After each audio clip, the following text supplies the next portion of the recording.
Assalamualaikum warahmatullahi wabarakatuh. Selamat pagi, Bapak. Hari ini melakukan kegiatan PPL, di mana ini adalah kegiatan atau bagian dari kegiatan kuliah Bapak. Ini adalah salah satu syarat kelulusan gitu ya. Jadi terima kasih buat kehadiran kalian, termasuk teman-teman yang udah hadir waktu libur kemarin. Bapak mau memimpin doa dulu, jadi masing-masing gitu ya. Kita berdoa sesuai percayaan masing-masing. Jadi Bapak yang memimpin. Oke? Berdoa dimulai. Absensi kalian. Bapak mau lihat ini selain murid baru ada yang lewat sih. Si Bagus tadi sudah kembali atau belum? Belum ya. Jadi Bagus tadi masih belum kembali ke kelas. Katanya mau izin rekor gitu ya buat main poli. Oke, perhatikan. Ada pertanyaan di sini. Bapak mau tanya gitu pertanyaan sebelumnya. Kira-kira kemarin sistem itu apa kira-kira? Masih ingat ya sistem itu apa?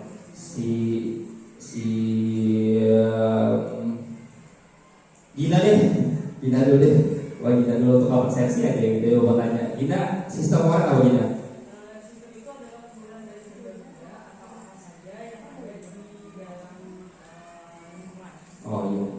Manfaat belajar ini, proses-proses dalam termodinamika ini nanti kalian akan lebih peka atau lebih cepat dalam menentukan solusi ketika kalian menemui masalah terhadap dunia-dunia di luar kalian gitu ya. Misalnya kalian di dalam kehidupan sehari. Nah, ada pertanyaan di paru-paru kalian gitu kan ya. Pasti nggak ada pompa kan ya? Itu pasti ya. Siapa yang di paru-parunya ada pompa? Nggak ada kan ya. Tapi gimana caranya udara bisa masuk? Oke, si Baby mau kata. Menurut saya Bapak, di paru-paru kita tuh kan nggak ada pompa, tapi cara kerja paru-paru kita tuh hampir sama kayak pompa Pak. Jadi kayak ada otot yang berkontraksi loh, itu yang menyebabkan kita bisa menghirup dan mengeluarkan udara. Oh iya itu bagus itu jawabannya karena paru-paru itu kayak pompa apa bisa berkontraksi. Bagus jawabannya Baby gitu ya. Tapi ini tidak untuk dijawab langsung ya. Jadi ya, Bapak mau kasih tahu dulu tujuan belajar hari ini. Jadi diharapkan nanti setelah belajar ini kalian melakukan percobaan virtual tentang proses-proses termodinamika. Kalian nanti diharapkan bisa menghubungkan antara konsep-konsep termodinamika yang kalian pelajari dengan kehidupan sehari-hari. Sekarang Bapak mau mengorganisasikan kalian ke dalam kelompok gitu ya. Bapak udah ngasih sih sebenarnya kemarin gitu ya kelompok-kelompoknya. Jadi silakan, ini sudah sesuai rumusnya ya.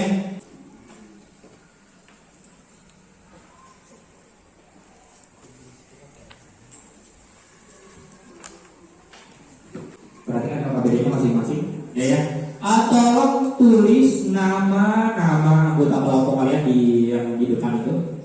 Lihat kan ya. Di LKPD nanti ada beberapa orientasi masalah gitu ya atau permasalahan.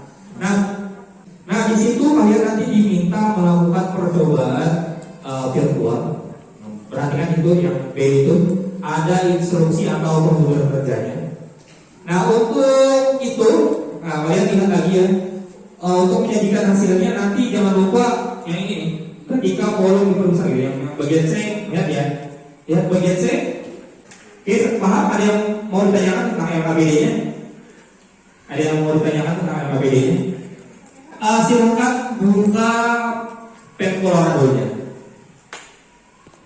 Silakan buka. Oke.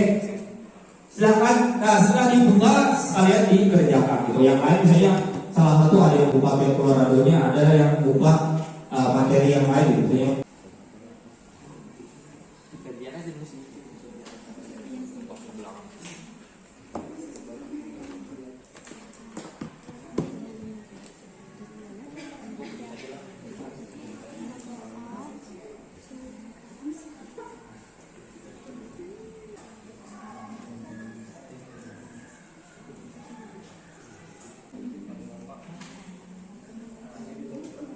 Bisa membuka referensi di bahan ajar elektronik yang Bapak sematkan linknya di Google Classroom.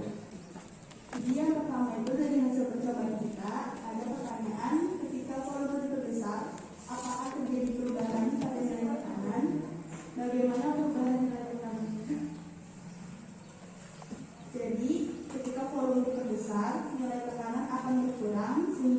keseimbangan akan bergeser ke gelombang yang lebih besar, asalkan suhunya konstan atau tetap. Perubahan nilai tekanan berbanding terbalik dengan volumenya. Juga besar. Ada yang mau nanggapi nggak? Nama saya Najwa Nabila Zahra. Jadi di jawaban dari kelompok 1 tadi, ketika temperatur yang lebih besar, terjadi perubahan nilai volume, yaitu volume semakin besar. Maka jika nilai volumenya besar, maka nilai temperaturnya akan makin besar. Besar perubahan nilai temperatur dan volume sebanding, karena tadi tekanan dengan volume itu kan berbanding terbalik. Jadi karena di dalam tuh ada aerosol atau bahannya aerosol gitu ya, ketika suhunya dinaikin, otomatis dia meledak gitu atau tekanannya naik gitu ya. Sama ya berarti ya. Kalau turun dong. Tadi itu bisa ditarik kesimpulan pada proses pisau tadi itu contohnya dalam kehidupan sehari-hari seperti memompa ban, di mana ketika memompa volume pompa diperkecil sehingga tekanan udara dalam pompa besar dan mengisi ruang pada ban, atau saat kita bernapas, di mana ketika menghirup udara volume paru-paru kita membesar sehingga tekanan udara dalam paru-paru lebih kecil dibanding dengan tekanan udara di luar paru-paru. Lalu udara masuk, dan ketika mengeluarkan napas volume paru-paru kita mengecil sehingga tekanan udara dalam paru-paru lebih besar dibanding tekanan udara di luar paru-paru. Akibatnya udara keluar. Hubungan antara volume dan tekanan berbanding terbalik. Apa manfaat belajar termodinamika tadi? Apa tadi manfaatnya apa? Apa minta? Iya. Evaluasi karena kayaknya waktunya nggak cukup gitu ya. Jadi jawabnya di Google Classroom aja. Bagaimana pesan pembelajaran hari ini? Bagaimana pesannya?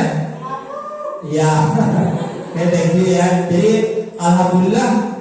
Nah, Bapak mau kasih tahu materi selanjutnya atau materi lanjutan dari ini. Itu nanti kita belajar tentang hukum kedua termodinamika.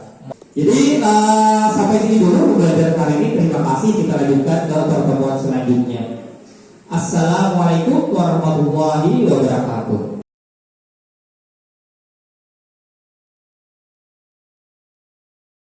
Assalamualaikum warahmatullahi wabarakatuh. Ini Bapak kembali lagi ya PPL untuk kelanjutan dari mata kuliah Bapak. Jadi hari ini adalah pertemuan ke-4 pembelajaran hari ini, supaya pembelajaran hari ini bermanfaat dan penuh berkah. Berdoa sesuai ajaran masing-masing, karena di sini ada yang beragama Islam dan juga non Muslim gitu ya. Jadi mari kita berdoa menurut ajaran masing-masing. Berdoa mulai. Sebelum mulai Bapak mau absen tadi, jadi mungkin ada beberapa yang izin tadi, termasuk si Ano kayaknya. Materi sebelumnya gitu ya. Materi sebelumnya apa yang kalian pada pertemuan kemarin? Istimewa apa kemarin? Ya, anak itu kan apa suruh betul ya. Kalau yang isu lain apa yang tetap? Jadi dulu Imbos gitu loh, ngomongkan aku sebenarnya awal mula ditemukan termodinamika ini sejak era sebelum perang dunia ya. Tapi era perkembangan motor ini berkembangnya justru ketika era perang dunia. Karena apa? Karena kira-kira kenapa bensin itu atau gimana caranya bensin itu bisa membuat motor bergerak? Ada pembakaran, ada si Feby gitu. Kira-kira itu tujuan pembelajaran hari ini. Diharapkan kalian nanti gitu ya. Kalian ada sih? Kalian ya? Diharapkan nanti kalian yang setelah diskusi di KPD itu, kalian diharapkan nanti bisa menjelaskan. Bapak akan membagikan LKPD gitu untuk kalian kerjakan. Nah, di dalam KPD ini nanti kalian mulai mengerjakan.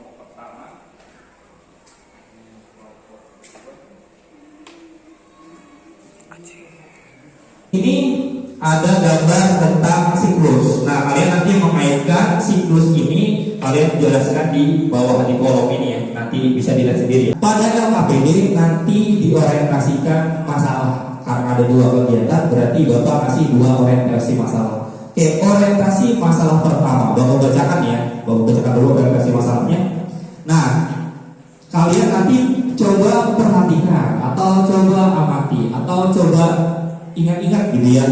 Motor-motor di jalan di jalan sekarang itu kebanyakan ada tulisan F1, betul nggak? FI, gaya kayak F1 gitu atau FI sebenarnya. Itu kebanyakan dari apa? Full injeksi gitu ya, betul nggak? Sering nggak lihat?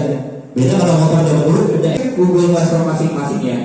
Nanti Bima tolong kamera, kalau yang mereka lagi buka video di kamera ya, gitu ya. Oke, boleh dikerjakan mulai dari sekarang gitu ya. Kita kerjakan dulu mulai dari sekarang. Ada yang ngeliongin, ada yang gitu ya. Oke, setelah dikerjakan. Mulai dari pembuatan itu dulu ya. Oke, setelah kerjakan. Kalau mau cepat boleh dibagi. Kegiatan satunya ini, kegiatan duanya ini gitu ya. Nanti kalau yang ada yang ditanyakan, silakan ditanyakan namanya. Bagaimana cara kerja mesin pendingin serta perbedaannya dengan mesin kalor gitu ya? Wah, lupa.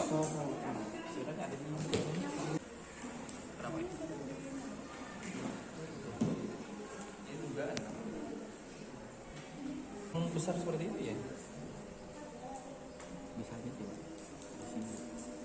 Yang pertama itu proses AB. Proses AB, oke apa? Pemuaian isotermal pada suhu yang T1. Pada proses ini sistem menyerap kalor Q1 dari reservoir bersuhu tinggi T1 dan melakukan usaha WAB. Dia adalah pemuaian isotermal pada suhu T1. Proses ini menyerap kalor Q1 dari reservoir bersuhu tinggi T1 dengan melakukan usaha pemanfaatan isotermal pada suhu T2. Sistem menerima usaha WCD dan melepas kalor Q2 melepas kalor ke reservoir bersuhu rendah. Iya, kalau itu melepas kalor itu apa namanya? Membuang gas buangannya, ya kan ya. Oke, ada yang bisa nanggapi nggak selain itu? Mungkin ada yang bisa nambahkan? Apa yang kira? Yang menyerap kalor dari mana? Dari? Ya, dari proses pembakaran. Oke, betul si Ano. Punya kamu ini jawabannya ke punya kamu. Jadi menurut kelompok saya perbedaan cara kerja mesin injeksi dan karburator itu adalah di komponennya. Kalau motor injeksi itu lebih banyak mengandalkan sistem elektronik. Contohnya kayak penyemprotan bensin ke lubang bakar diatur oleh electronic control unit. Atau apa disingkatnya? Apa disingkatnya? Ada yang tahu nggak? Elektronik. ECM. Itu dibantu dengan banyak sensor. Kalau motor karburator itu mengandalkan komponen mekanis. Proses penyemprotan bensin atau bahan bakar itu dilakukan secara manual dengan pergerakan buka tutup skep. Ya, komponennya ada ECM. ECM tadi gunanya untuk apa? Mengatur dari jaraknya. Habis itu ada penembaknya atau injeksinya gitu yang mengubah kayak menembakkan gitu. Kalau karburator cuma sedot mirip kayak sistem suntik gitu. Sedot gitu doang. Ketika dia mau buka, disedot gitu ya. Oke, itu kesimpulannya ya. Itu kesimpulan kegiatan pertama. Jadi bedanya pada injeksi itu ada ECM atau sensornya, ada injeksinya yang berfungsi untuk menembakkan bensin supaya lebih apa? Supaya lebih apa kalau ini dimakan? Supaya lebih apa? Dibandingkan disedot? Lebih efektif membakar. Ya kan? Bisa untuk kalian semua di rumah ini. Ya.